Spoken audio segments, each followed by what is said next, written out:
Y antes de leer la historia clínica, imaginen ustedes que están con su bata blanca, como médicos, como internos, como estudiantes en un consultorio, y llegan al consultorio y está esta paciente tranquila, sentada, esperando que alguien la atienda, y lo primero que notan, ¿qué es? ¿Quién puede describir qué es lo que llama la atención en esta paciente? A ver, uno solo, no así. Su miembro inferior está edematoso. Está edematoso. Sí, está edematoso. Hay una diferencia entre el diámetro del miembro inferior derecho con el diámetro del miembro inferior izquierdo. Está edematoso. ¿Qué más? Existe un ligero enrojecimiento. El miembro inferior izquierdo está con un franco enrojecimiento. Hay una gran diferencia en el color del miembro inferior derecho con el izquierdo. Con bordes bien delimitados. ¿Cómo? Con bordes bien delimitados. De borde bien delimitado, ¿sí? ¿Cómo? ¿Qué? ¿Alguien? ¿Qué más? Si pudiéramos tocar aquí y aquí, ¿qué creen que habría? ¿Qué? Elevación de la temperatura. ¿Por qué? Por la inflamación que va a haber, la reacción que va a Ah, está ya interpretando su compañera y dice la inflamación. ¿Alguien está en desacuerdo de que aquí hay inflamación? Alguien levante la mano si es que está en desacuerdo, si es que cree que aquí no hay inflamación. Entonces todos estamos de acuerdo de que visualmente esa pierna está inflamada. Pero esa no es la explicación de por qué hay una diferencia de temperatura. ¿Por qué hay diferencia de temperatura? ¿Por qué? Porque hay vasodilatación. La vasodilatación es la encargada no solamente de la diferencia de temperatura, sino también del aumento de diámetro. ¿Por qué? Porque cuando hay vasodilatación, ¿qué hay? Hay un aumento en la llegada de sangre, pero además, ¿qué hay?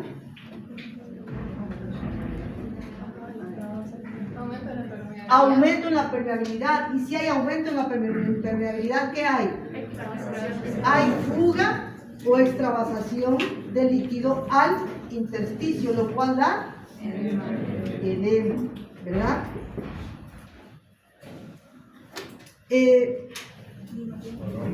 Si yo aprieto aquí y aprieto aquí, ¿qué creen que va a sentir la paciente? Dolor, ¿verdad? ¿Por qué? Puede ser por la extravasación que está comprimiendo las terminaciones nerviosas libres. No veo aquí. Ah, ya, sí. Puede ser por la compresión que hace el líquido que se filtró a nivel lo que está comprimiendo las terminaciones nerviosas libres. Entonces tenemos nosotros aquí receptores del dolor que se llaman nociceptores, receptores sensitivos que reaccionan al estímulo de la vasodilatación, como dice su compañero, pero también a estímulos mecánicos de presión, también a estímulos locales del intersticio, que son cambios en el pH. Todos esos son mecanismos químicos, ¿no? Entonces hay mecanismos por vasodilatación, por presión, por cambios químicos también. La paciente va a tener dolor. Entonces, en resumen, podemos decir que sí, esa pierna está inflamada porque hay tumefacción, ¿verdad? Me refiero al aumento de volumen. hay tumefacción o hinchazón, si ustedes quieren, pero más podríamos decir tumefacción. Hay eritema,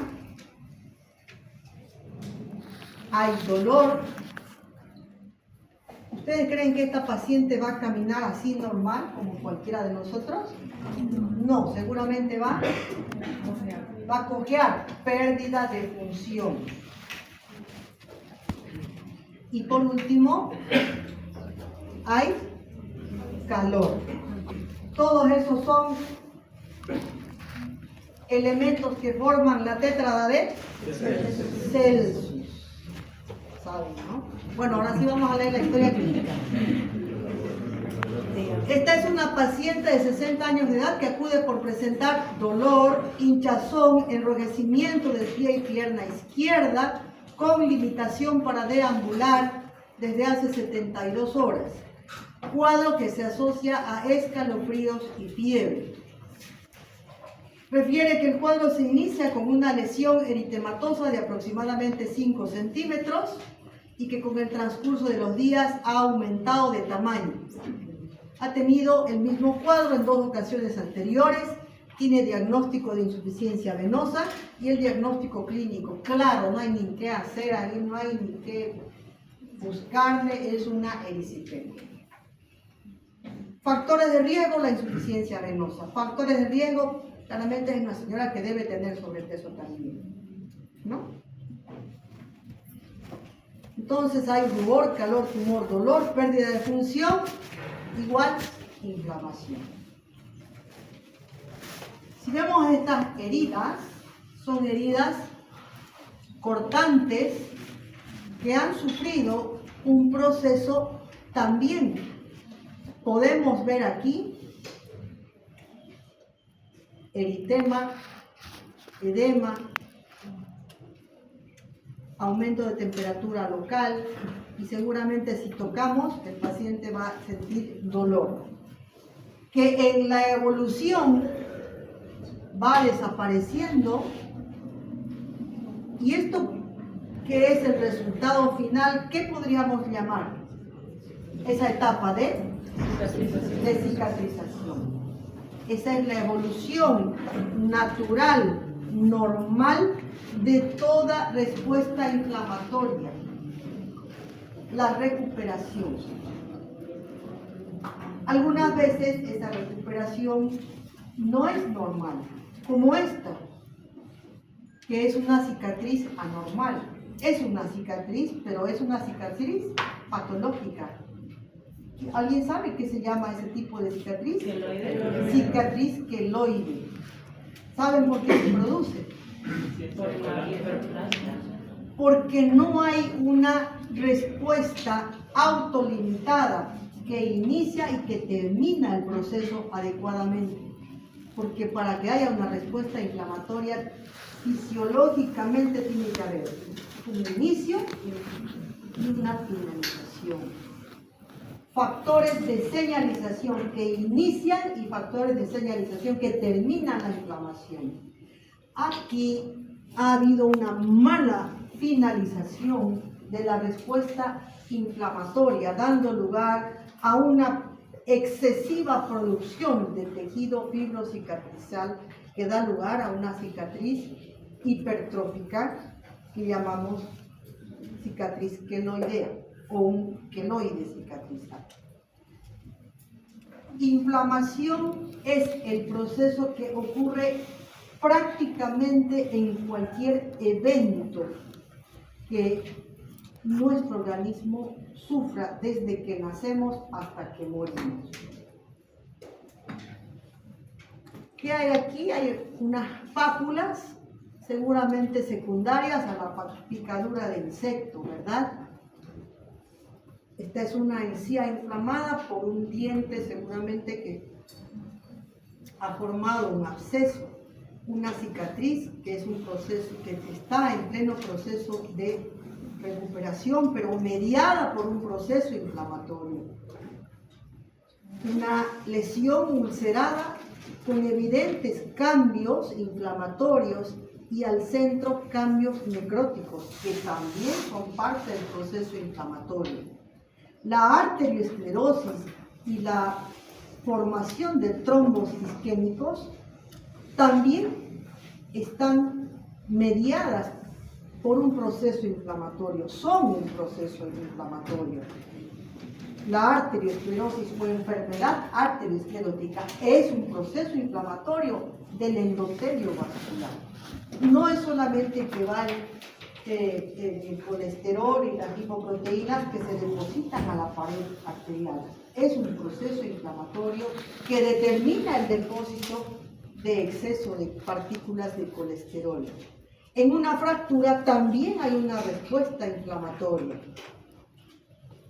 En un tumor, en este caso en un cáncer de mama, es una respuesta inflamatoria anormal. Y finalmente, una respuesta inflamatoria exagerada da lugar a lo que se llama síndrome de respuesta inflamatoria sistémica, en la que en lugar de servir como mecanismo defensivo, más bien determina la muerte del paciente. De tal manera que es claro que una respuesta inflamatoria fisiológicamente tiene que tener, para cumplir la finalidad defensiva, factores que inician y factores que terminan la respuesta inflamatoria. Porque si ustedes se imaginan todo lo que hemos relatado, casi fisiopatológicamente en lo que esto representa, que es vasodilatación, aumento en la permeabilidad, fuga de líquido al intersticio, aumento de la temperatura, imagínense eso sucediendo en todo nuestro cuerpo al mismo tiempo. ¿Qué va a suceder si hay vasodilatación persistente, hipotensión, shock, falla multiorgánica y muerte? Si hay fuga de líquido al intersticio, el paciente va a estar constantemente con un bajo volumen intravascular, lo que va a determinar bajo gasto cardíaco, lo que va a determinar hipotensión, hipoflujo, insuficiencia renal, falla multiorgánica. O sea, esto que está localizado aquí, si no evoluciona normalmente con mecanismos que terminen la respuesta inflamatoria, van a determinar otro cuadro grave, que es una falla multiorgánica secundaria a síndrome de respuesta inflamatoria sistémica, cuadro en el cual no se ha detenido la respuesta inflamatoria. Entonces, la respuesta inflamatoria tiene que ver con esto que vamos a hablar ahora, con inmunidad, tiene que ver con inflamación y con dolor. ¿Por qué hablamos de inmunidad? Porque es nuestro sistema inmunológico el encargado de la respuesta inflamatoria. Nuestro sistema inmunológico es el encargado de provocar la respuesta defensiva. ¿Y cuál es la respuesta defensiva de nuestro organismo? Provocar inflamación. ¿Para qué? Para detener, contener, terminar una lesión, una infección, una injuria, cualquiera que sea. ¿Y por qué está relacionado con dolor? Porque, como decía su compañero, al desencadenarse una respuesta inmunológica que da lugar a una respuesta inflamatoria, también es el mecanismo que va a determinar respuesta dolorosa. No están separados.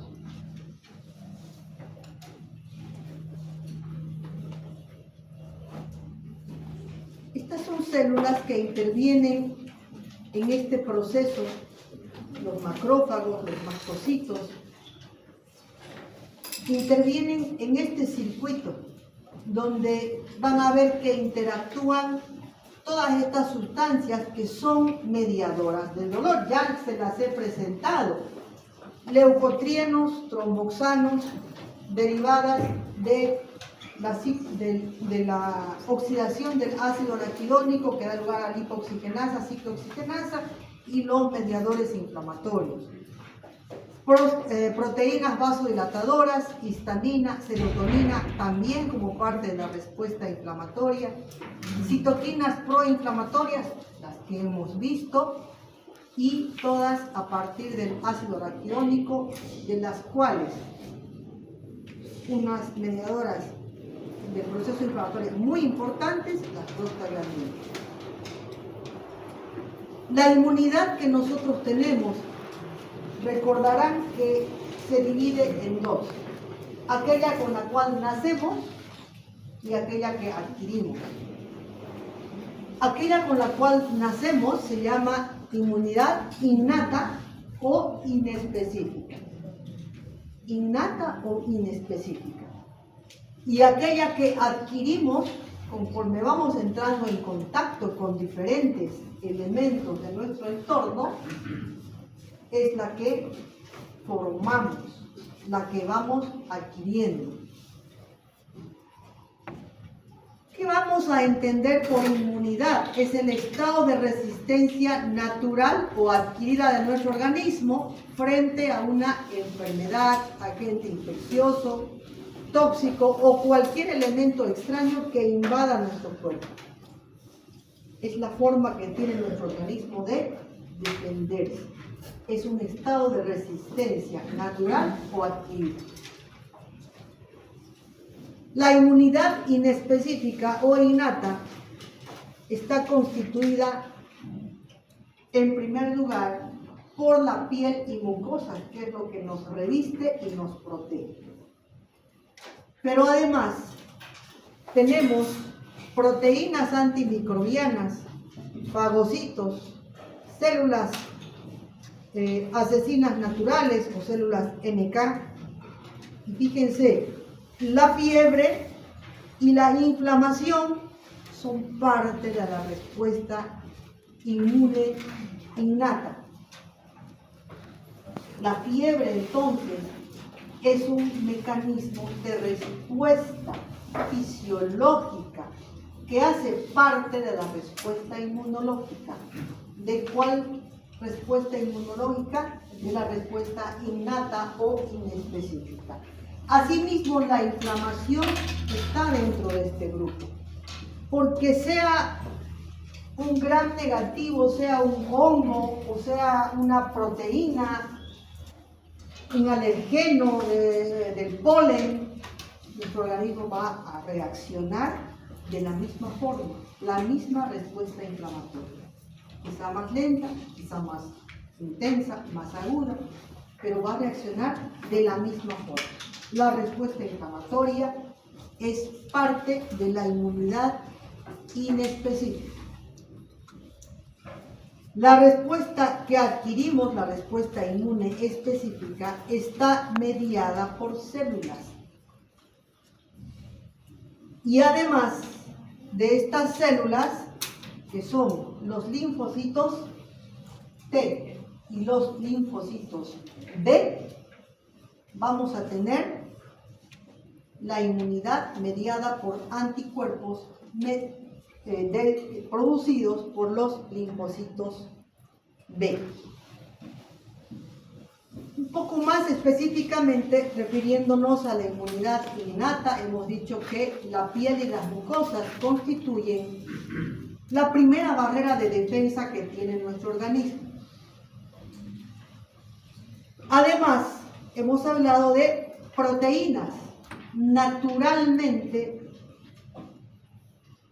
activas contra agentes extraños. El interferón alfa, beta y gamma. El interferón alfa, beta y gamma son proteínas producidas por linfocitos, macrófagos y fibroblastos. Inducen síntesis de proteínas antivirales, inhiben la replicación viral. Los fagocitos representados por los neutrófilos y los macrófagos, neutrófilos circulantes, macrófagos los que están en los tejidos, desarrollan su función de defensa a través de procesos de quimiotaxis, adhesión, ingestión, digestión y destrucción. Y las células natural killer o asesinas naturales forman hasta el 10% de los linfocitos, atacan cualquier organismo que sea presentado por las células presentadoras de antígenos, se unen a esa célula que tiene el elemento extraño y liberan sustancias tóxicas que se llaman perforinas o granzimas y que van a determinar la lisis de esa célula que tiene el elemento extraño atrapado. Lo importante es recordar que no discriminan, atacan cualquier célula que tenga en su membrana el elemento extraño. También entonces está la fiebre y la respuesta inflamatoria, la inflamación. Todos estos son parte de la respuesta inflamatoria inespecífica o innata.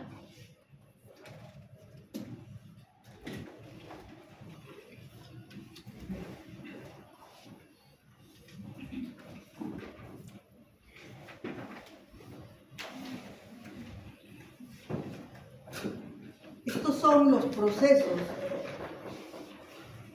los pasos más bien, a través de los cuales se destruye cualquier elemento extraño, ¿no? Hemos hablado de que los macrófagos o los neutrófilos actúan por quimiotaxis, adhesión, ingestión, digestión y destrucción. Quiere decir que por quimiotaxis, liberando sustancias que atraen más neutrófilos al foco donde se concentran estas partículas extrañas, que luego son adheridas y encapsuladas, determinando la ingestión dentro de englobando la partícula extraña en el citoplasma, dentro de la cual sufre un proceso de digestión y destrucción. Estas son las fases que llevan a cabo los neutrófilos y los macrófagos, que en conjunto hemos llamado fagocitos. La inmunidad específica es aquella capacidad que tenemos en nuestro organismo de defendernos contra agentes invasores, cualquiera, hongos, virus, bacterias, etc. Tejidos extraños, los trasplantes son tejidos extraños, y que tienen dos características. Estas dos características tienen que ver con, uno, la especificidad. Una vez que se reconoce ese tejido, esa célula, ese virus, esa proteína extraña, la respuesta siempre va a ser la misma. Quiere decir que hay reconocimiento de esa sustancia extraña. Quiere decir que es una respuesta específica. Pero además, nuestro sistema inmune específico tiene memoria. A partir de esa memoria es que hay reconocimiento y especificidad. Esas son las dos características de nuestro sistema inmunológico específico, de nuestra inmunidad específica. Especificidad y memoria. ¿A qué hay especificidad y memoria? A los antígenos, a esas sustancias que son reconocidas como extrañas. Y para eso es importante que recordemos que dentro de la médula ósea de los huesos largos, si hacemos un corte, vamos a encontrar, en primer lugar, estas células que se llaman células madre pluripotenciales. ¿Se acuerdan? Sí, ¿verdad? En fisiología, cuando empezamos a ver sangre, la sangre y los elementos que forman la sangre, hemos reconocido este grupo de células maravillosos desde mi punto de vista, que son lo que se llaman las stem cells o células madre pluripotenciales. Esas células madre pluripotenciales van a dar lugar a dos estirpes celulares. Las células linfoideas y las células mieloideas, o sea, las células linfoideas y las células mieloideas. De las células de estirpe linfoide se derivan los linfocitos T y los linfocitos B. Y de las células mieloides se derivan los neutrófilos, los basófilos, los eosinófilos, las células, las plaquetas y los glóbulos rojos. Entonces, son dos estirpes celulares que van a dar lugar claramente a dos tipos de celularidad diferentes.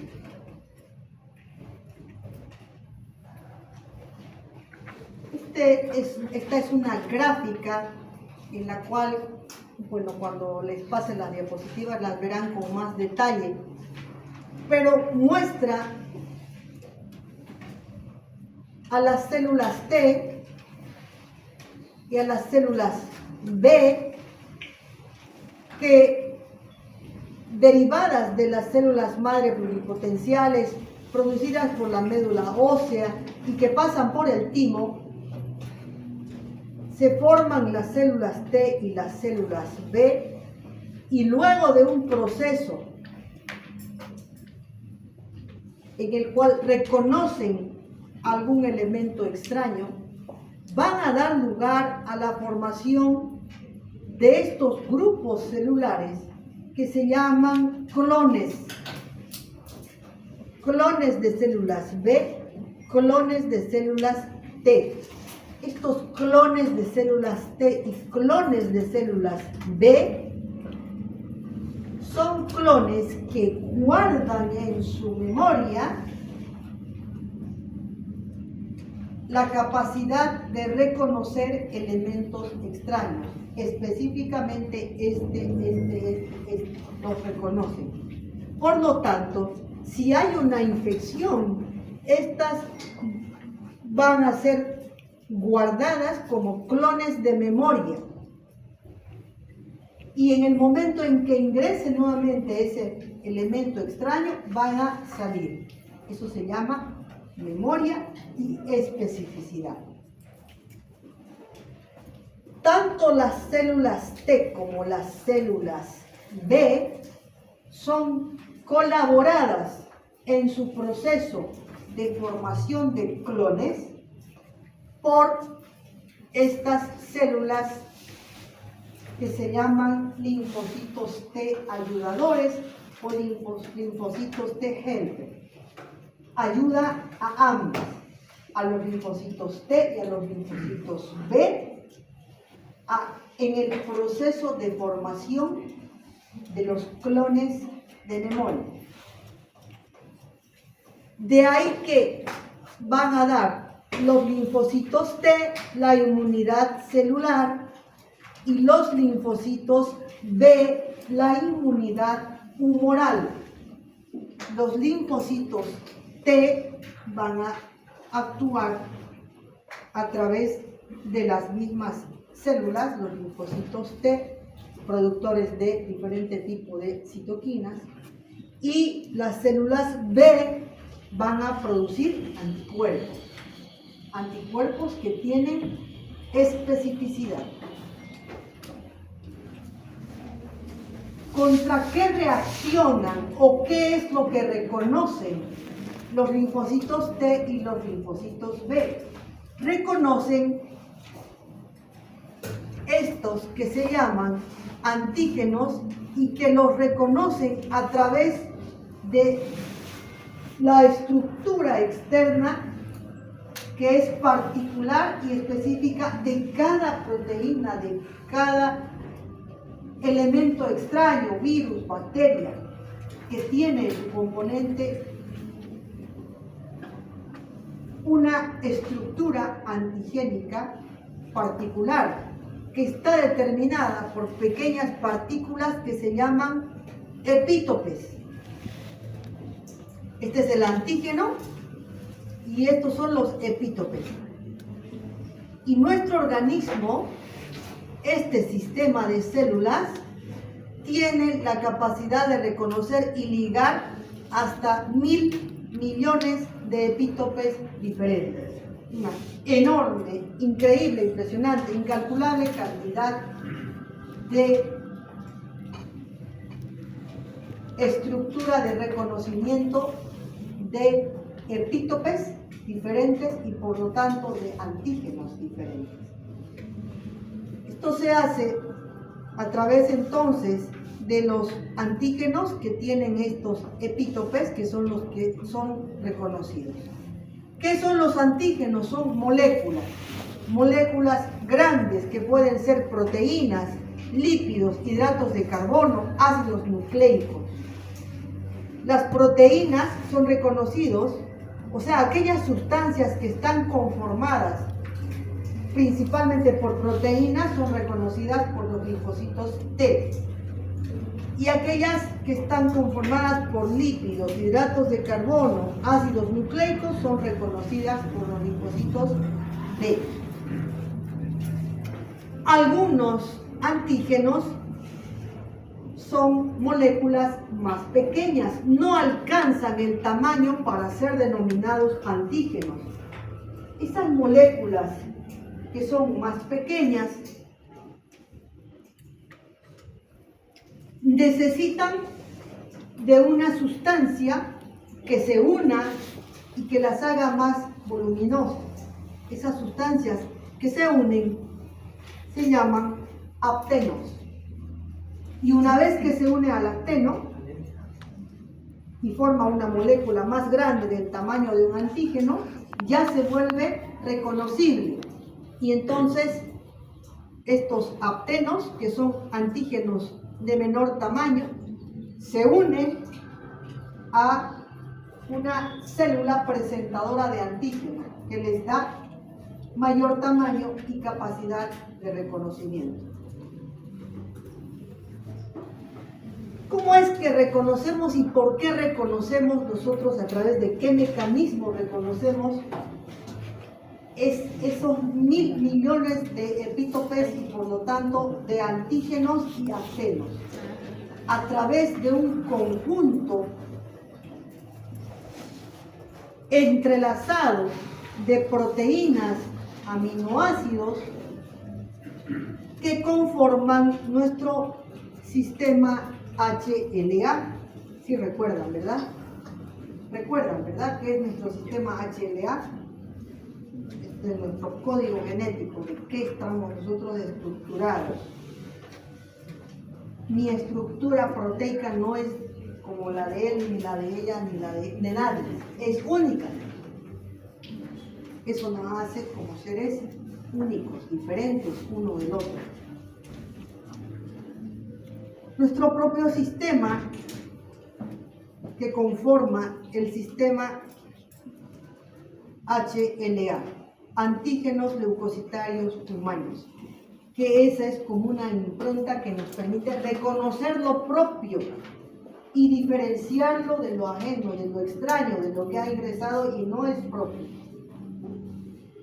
Esto constituye el complejo mayor de histocompatibilidad. el complejo mayor de histocompatibilidad 1 y 2. ¿Se recuerdan? Sí, ¿verdad? Complejo mayor de histocompatibilidad 1 y 2. El complejo mayor de histocompatibilidad son antígenos propios que se expresan, que se muestran en la membrana de todas nuestras células. Y eso es lo que nos hace particulares, nuestros propios antígenos.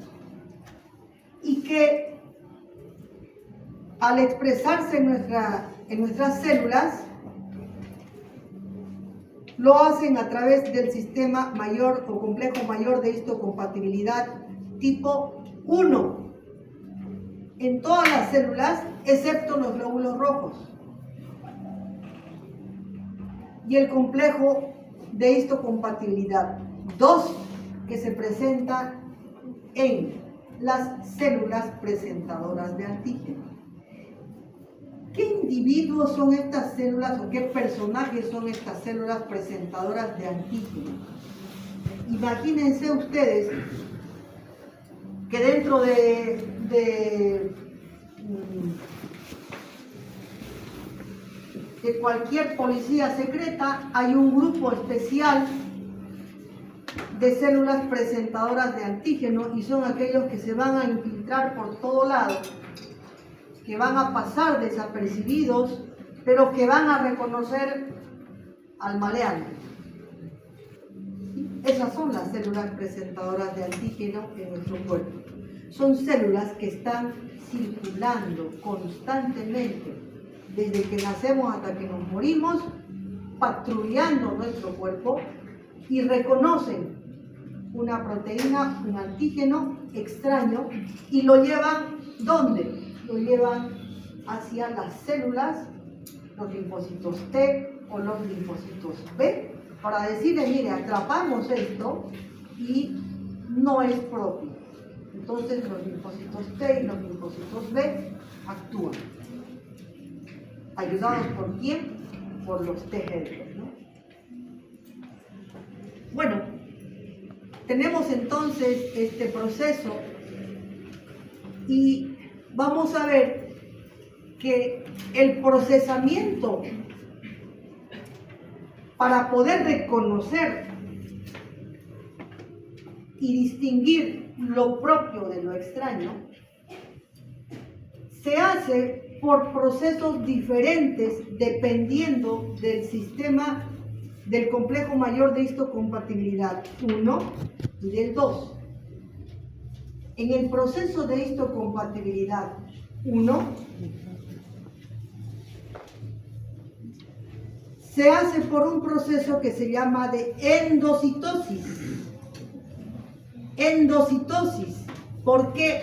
Porque es un antígeno exógeno.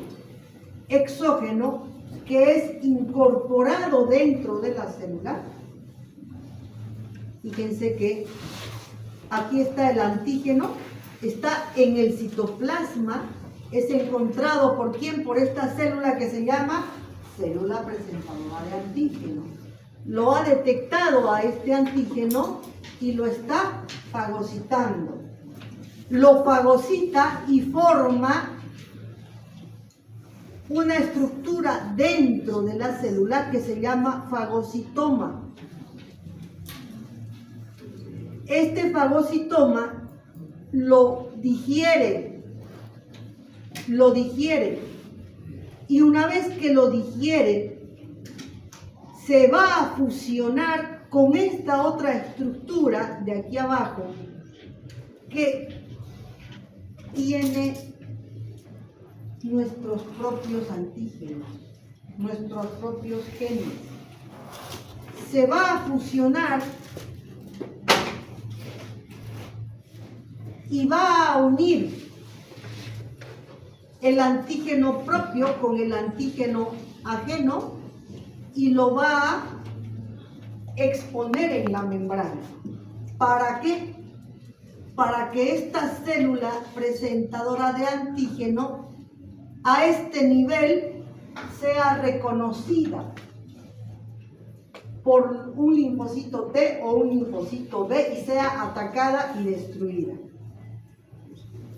Un proceso de endocitosis. De afuera es digerido, se mezcla con lo propio y se expone en la superficie de la célula presentadora de antígeno.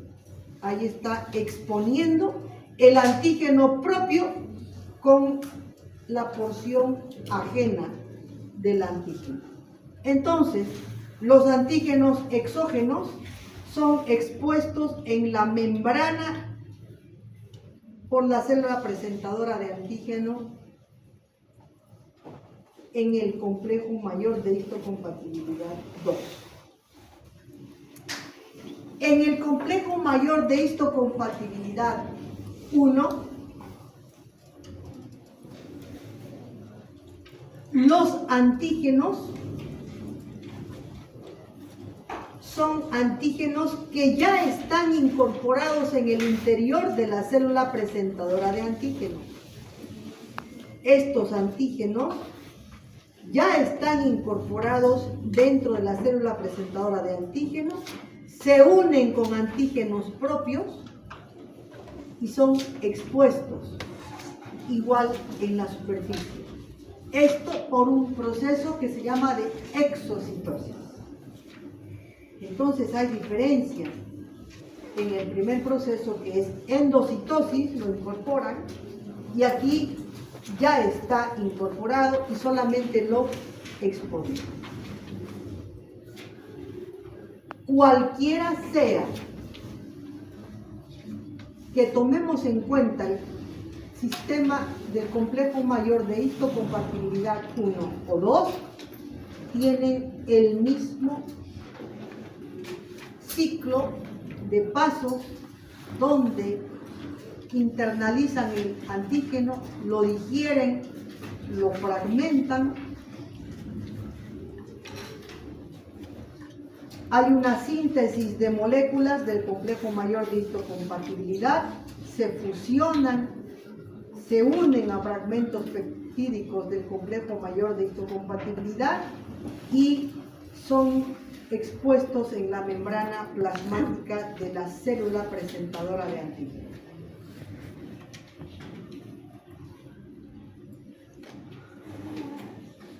¿Cómo es que se activa el linfocito T? Ahorita estamos hablando exclusivamente de la respuesta inmune específica.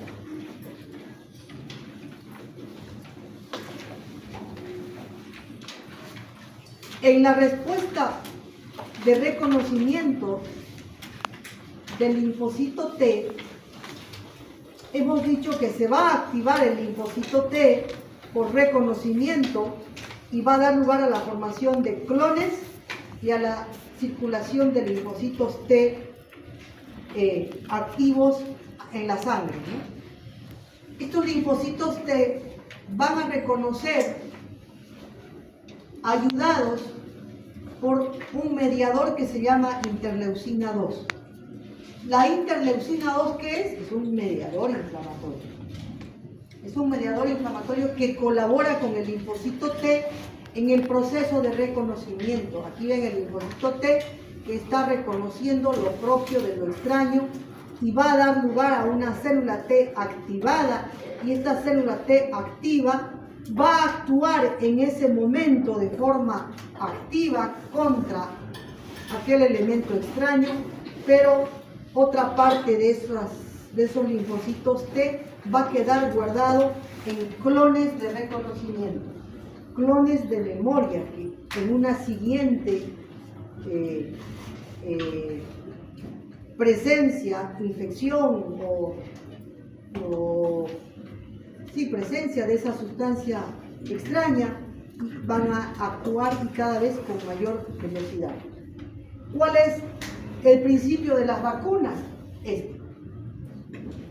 Nos han vacunado contra el COVID, ¿no? Nos han puesto un fragmento proteico que ha sido reconocido tanto por linfocitos T como por linfocitos B. De tal manera que cuando el virus del COVID ha venido a nosotros nuevamente, hemos podido enfermarnos, pero enfermarnos más suavemente también. Muchas veces hemos sido asintomáticos. Es el principio de cualquier vacuna.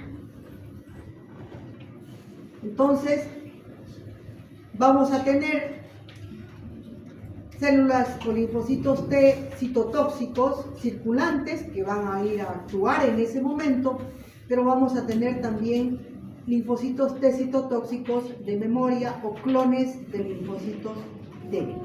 De la misma manera, bueno, aquí el linfocito T citotóxico que se activa reconoce la célula infectada y libera sustancias como las granzimas que van a inducir apoptosis de la célula presentadora de antígeno. También van a dar lugar a la liberación de perforinas y granulicinas que van a destruir microorganismos. Por eso reciben el nombre de linfocitos T citotóxicos, porque van a determinar la muerte o de la célula infectada o de la célula presentadora de antígeno o del microorganismo que está dentro de nuestro torrente sanguíneo. En relación al linfocito B, sucede algo muy similar, porque está el linfocito B circulando y está con estas como antenitas que son sus receptores de reconocimiento. Esos linfocitos T, una vez que entran en contacto con el elemento extraño y coadyuvados por estos linfocitos T helper, van a reconocer y van a dar lugar a la formación de células B plasmáticas que van a producir anticuerpos rápidamente y van a dar lugar también a linfocitos B de memoria que van a guardarse como clones para una segunda, tercera u otra exposición a la misma proteína. Tenemos la estructura de los anticuerpos. Las células B solo producen anticuerpos, ¿no? Estos anticuerpos son proteínas que tienen una estructura química que tiene dos porciones, una porción fija y una porción variable. Esta porción o región constante es una región que sostiene estos fragmentos de proteínas y que son de reconocimiento, que son los que se van a unir y van a ser variables de acuerdo al germen, al virus, a la proteína que en ese momento se reconozca. Y aquí tenemos pues las diferentes células y las funciones que cumplen.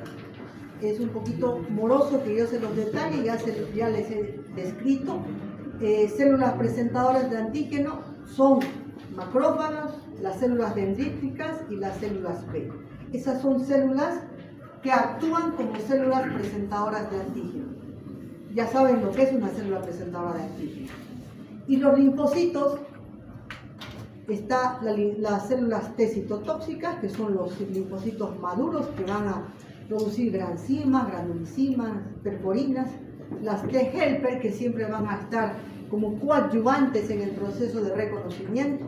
Las células T de memoria, que van a guardarse en clones. Las células B, células plasmáticas, y las células B de memoria.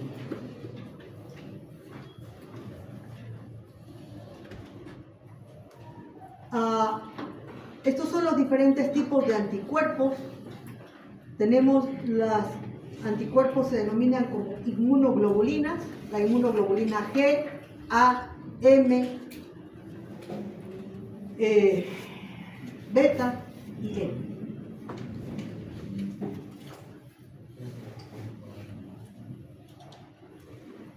Quedamos para mañana con el sistema de complemento, ¿ya?